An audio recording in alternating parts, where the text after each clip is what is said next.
This is the Little Moments Count radio podcast, created in partnership with community radio stations throughout Minnesota. Each episode, you'll hear interviews with early childhood experts on how to support the important brain development that takes place in the first 1,000 days of life, just through little moments every day. Learn more at littlemomentscount.org/podcast. Good day to be Indigenous. Get up, stand up. They are going to become more brutal. Because all the hippies were trying to be Indians anyway. They're going to become more repressive because it's a matter of dollars and their illusionary concepts of power. Hey, Victor. We must live in balance with the earth. And also with recent happenings at Wounded Knee. I am awake. Welcome to Native Roots Radio presents I'm Awake, and I'm your host, Wakanja Hade.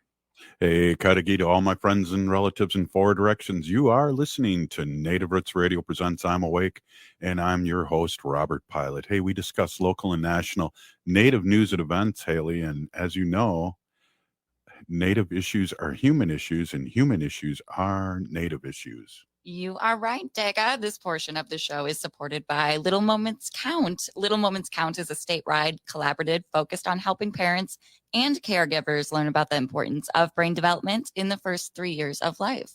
Yeah, absolutely. Hey, let's get Kris on. And we have a guest, Kris Hoplin, and we're going to discuss and jump right into this, Haley.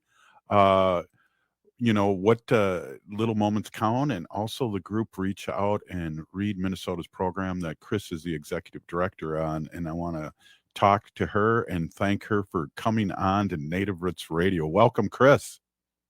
Thank you so much for having me. I'm happy to be here.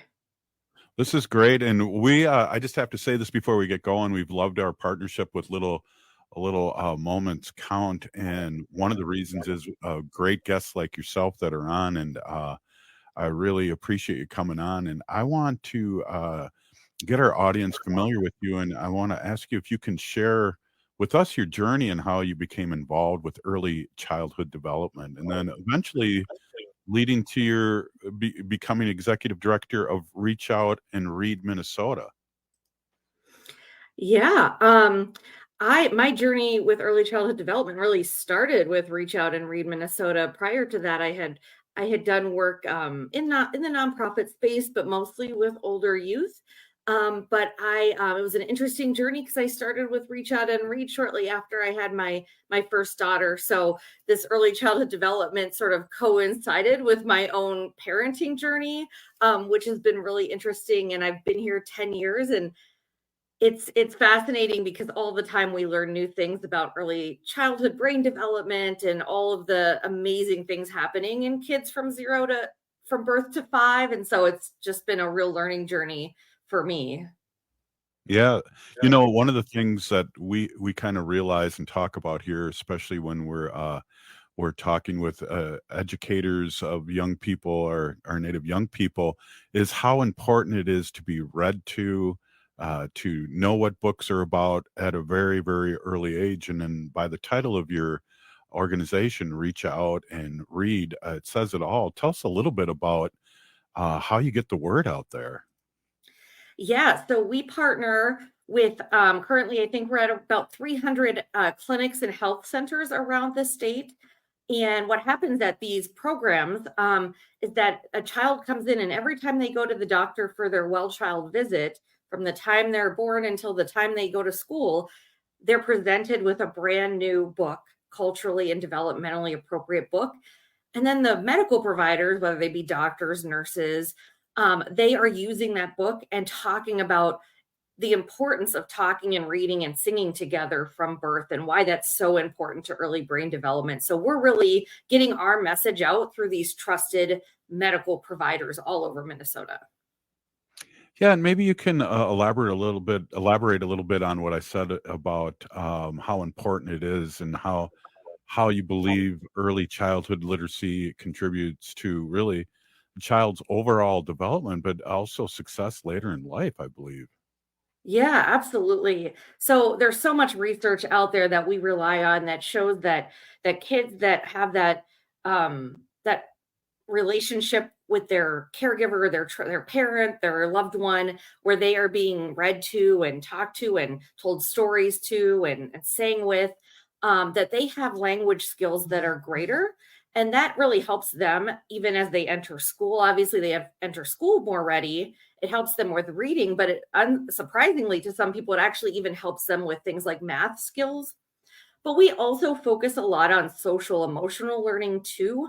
So it's not just about school readiness, right? It's about their social emotional skills and that journey. And we know that the sharing of books and stories together really helps create that bond between a child and the caregivers in their life. And that's really just as important as they grow up, as they have this, really rapid early brain development, is for them to be, to have social emotional connections. You're translating a book in Ojibwe, and I know one of the things, one of my both of my godchildren are Hispanic, and their mother teaches them. The father speaks fluent. Well, they both speak fluent Spanish, but also English. And it was crazy because they did not say anything until they were a lot older, because all those things were connecting in their brain because they had two languages going on. And I see that you're also translating some books into Ojibwe. Can you speak a little bit on that? Because that's a crazy phenomenon that I really never knew about when it came to speaking more than one language. Yeah, and it's been really, really neat to to see the sort of resurgence of Ojibwe speakers, and at White Earth specifically, which was the White Earth community that actually had requested this. We have a few books in Ojibwe, but we are always working on getting more bilingual books into Ojibwe. And but in this case, we had some funding, and so we worked with Nyletta Belgard, who's an Ojibwe language arts teacher at Leech Lake Tribal College. In fact, she's the head of the humanities department there. And we were fortunate to be able to consult with her. And they specifically wanted a simple baby book in Ojibwe. And when I say baby book, these are books that we give out from like birth to 2. And what babies like is to look at other babies. And so it's called My Day. And it's this beautiful book with this diverse set of babies doing what things babies do during the day, like eating and playing. And she helped us translate that book. And then we had a vendor that did a print of the book for us. And it was very cool because we worked with our Reach Out and Read colleagues in Wisconsin who also have Ojibwe speakers. And so we were able to have this print run so books are being given out in Wisconsin and here. And what's really cool is that we have this vendor that is offering them at a low price point. So we're also working with childcare centers and the school district and other places that may want to distribute this book in Ojibwe. So it really kind of expands our reach. We've been excited. We're hoping to do more of that work. It sounds like it's a big impact on the communities that you're involved with, and having things like that, and having just books like that look like the people reading them and connecting that way in a good way. That's that I think that's what it's all about, and that's what we've really heard lessons from Little Moments Count and all the great guests that they've gotten for us. Yeah, absolutely. I'm sure that you've had other guests talk about that phenomenon of the windows and mirrors. And for us, as we're working with Indigenous publishers and with Native authors and illustrators and getting these books more into circulation, I mean, that's what we think about, right? We want our Native families and our Native children to be able to have the mirrors where they see themselves and their stories and their families and their language in the books that we're giving out. And then we also are working on distributing books by Native authors and illustrators to communities that aren't necessarily Native, because it's important for them to have the window to see into and learn about different communities as well. And so when we do initiatives like this, it's always for and requested by our Native communities, but it's getting the reach out on a wider scale. Yeah, and we can talk a little bit more about that in the next segment, because I think that's a really also great byproduct of what you're doing is you're supporting Native artists and Native writers and things like that. So I'll talk a little bit about that when we come back. Hey, we're with Kris Hoplin, Executive Director of Reach Out and Read. We'll be right back after this short break. Anine, I'm Lieutenant Governor Peggy Flanagan, and you are listening to Native Roots Radio. Welcome back to Native Roots Radio presents I'm Awake, and this is Robert Pilot. This portion of the show is supported by Little Moments Count. Native Roots Radio is excited to welcome monthly guests to talk about the role that they play in early childhood development and creating bright futures in strong communities. And you can learn more at littlemomentscount.org. Hey, thanks, Haley. Hey, we're with Kris Hoplin, and she is our guest today, and she's Executive Director of Reach Out and Read, Minnesota's Program Director. And we're really excited to touch base and talk a little bit about her program and also what she's doing for our young ones. But also, it was a byproduct we kind of left with, Kris, and you touched on that, how exciting and important it is to reach out to our native authors and artists, and that's been probably a good experience for you, right? Yeah, it really has. We were fortunate a few years ago. We were given a grant by the Shakopee Midwakaton Sioux community which allowed us to actually work with Birch Bark Books here in Minneapolis, Indigenous publishing company, and their staff. And their staff has helped us over the past few years curate a beautiful collection of books that are reflective of and featuring Native characters, authors, illustrators. And these books, again, are for really the youngest kids up to, age 5 and 6 when they start going to school. And so that's been great. And then we've been just in the past 18 months expanding and learning about new Indigenous publishers. So we've been working with one's called Blackberries and Blueberries, and another is called Happy Dancing Turtle. And that's, again, to really expand our collection of books that we're able to offer that, again, are reflective of our Native communities around the state, and for others to learn about those communities as well, and really featuring Native authors, Native illustrators, and stories. Yeah, that's awesome. Hey, kind of switching gears here, could you share some insights of what the community-based participatory research project at White Earth is, and how such projects contribute to creating more community-centered outreach and read programs? Yeah, that was a great experience. We had a grant. We worked with White Earth Health Center and the staff there and the doctors there, as well as Mayo Clinic and the American Academy of Pediatrics. And what this project was focused on at White Earth was community-based participation. So it's really understanding the community and what they want. And what we were focused on is a Reach Out and Read program that was set up to support cultural pride reinforcement there.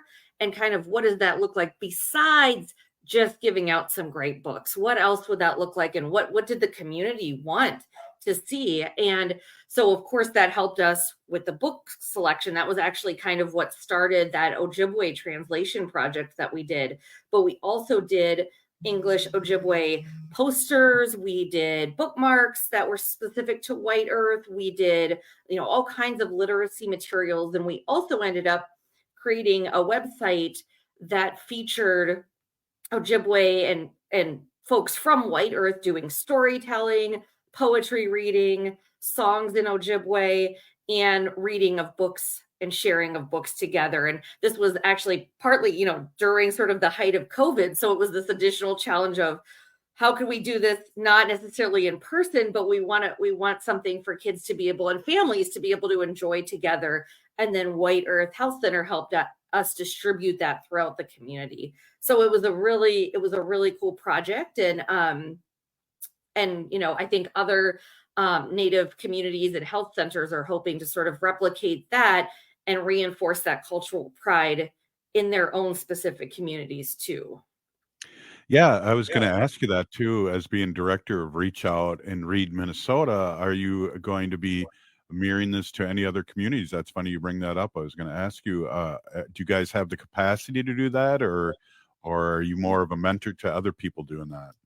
Right now, well, I mean, both. We definitely hope to have the capacity to do that. But one exciting thing is that we are part of a whole national network around the country. And so when we have the opportunity to do something like this, then other communities around the country can learn from us. And there's a lot of sort of takeaways from this project that I think can be implemented in other Native communities all over that are doing Reach Out and Read. And there are many of them in different parts of the country.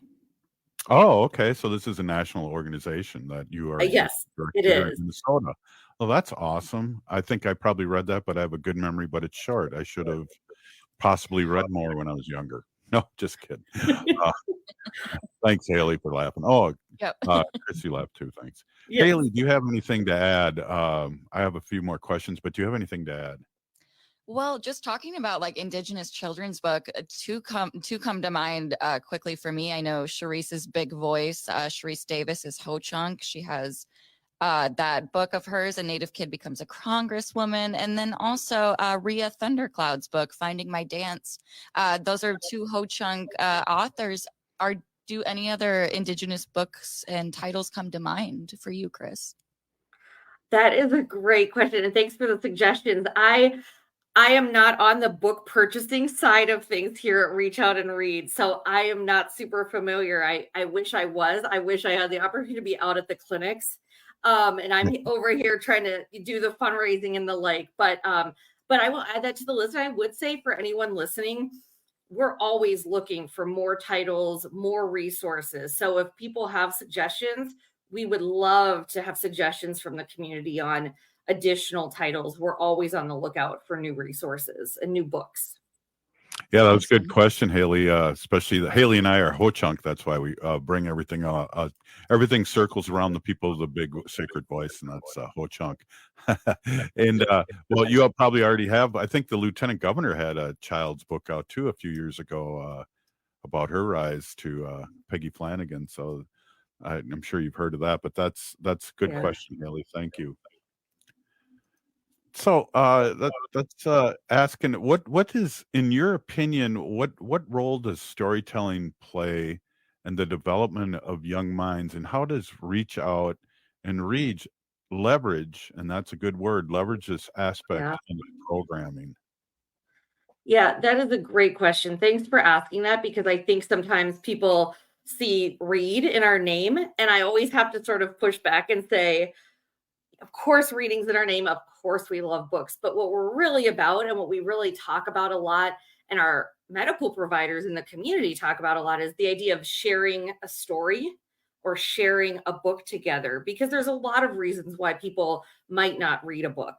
And maybe it's as simple as they don't have a book to read in their language. But we know from our Native communities that storytelling is so important and such an amazing tradition, and we always really want to support that. And what we say is, like, a lot of the reasons why reading is good for early brain development and good for kids is the same reason that storytelling is good for kids, right? So it helps with their language skills, hearing stories that are passed down to them. It helps create those social emotional bonds with their caregivers and their family members. It helps enforce cultural pride. It helps their memory, right? Just like a book does. And it helps their imagination too, which is one of the reasons why books are so important. It helps them sort of think outside of themselves than their sort of day to day. So I think it just really goes hand in hand with our mission, right? Which is, of course, about books and of course about reading, but really about creating those connections within their families and communities. And so I'm really glad you brought that up, because it's really all about sharing stories together. Wow, it really, really is. And looking ahead, what are your goals and aspirations for Reach Out and Read Minnesota, and how can individuals and communities get involved in supporting your vision? Well, we are always every day thinking about serving more communities, more families, more kids, right? So that's our goal. Is we want to be everywhere in the state, serving every child and every family in the state. But We also, as I mentioned earlier, are really focused on diverse and inclusive books and literature and resources for families. And so this is sort of at the forefront of what we do. So like I said, we'd welcome any suggestions or thoughts if people want to kind of learn more about us or what we do, to visit our website. And there's definitely ways that they can get in touch with us on there with ideas.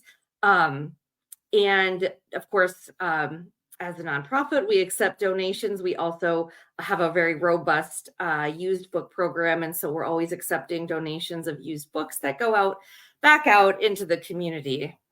Oh, that's awesome. And I don't know, have we mentioned how to get a hold of you? Do we have a website and a Facebook that you could shout out to our listening audience? Absolutely. So our website is Reach Out and Read MN. So pretty straightforward, Reach Out and Read MN.org. And from there, you'll find our Facebook, which is also Reach Out and Read MN, our Instagram, LinkedIn, and I'd really encourage people to sign up for our newsletter. We send a newsletter out once in a while. And in that newsletter, we highlight some of the things that I was able to talk about today. So it's just a good way to kind of stay up to date with what we're doing both in our native communities and just in general around Minnesota. Well, I just want to say a big Peeny Gigi thank you. Always informative, and really you did not disappoint us. Really great interview, and Peeny Gigi for helping our young ones, because they are the future, and literacy and knowing who you are is really, really important. And thank you so much for your work. Yes, thanks to both of you for having me on. I really appreciate it. If you're listening to this show, you're part of the resistance from Chief Plentycoops. The ground in which we stand on is sacred ground. It's the blood of our ancestors. We need to resist, divest, join a group, run for office, vote, and get your renewable energy going on your roof. We're still here. We are the 7th generation. And free Leonard Peltier. Now. Thanks for listening to the Little Moments Count radio podcast in partnership with community radio stations throughout Minnesota. You can find the Little Moments Count radio podcast wherever you get your podcasts and at littlemomentscount.org/podcast.